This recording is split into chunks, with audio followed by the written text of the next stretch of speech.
iyong paligid? Sawa ka na ba? Oo.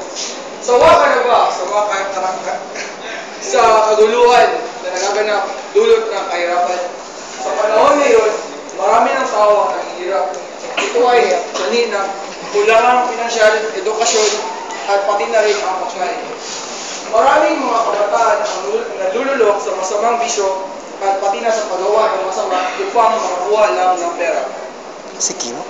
Marami ring mga tao ngayon na nakatira sa tabi ng daan o kaya sa ilalim ng tulay.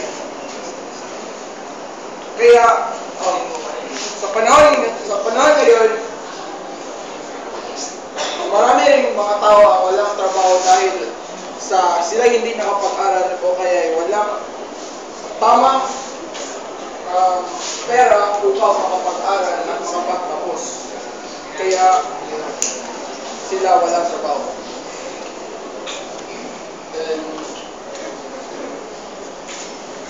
Maraming mga kabataan ang nagugutom.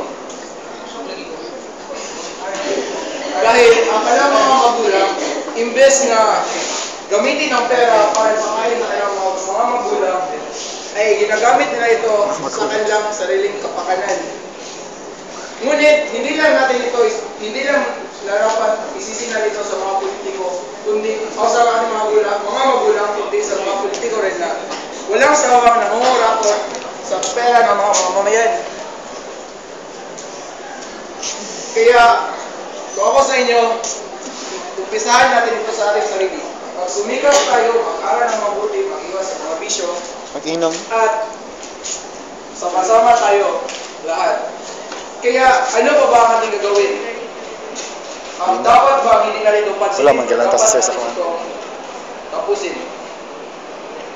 Dahil sa isang pag-aaw natin, bayan din ang babang.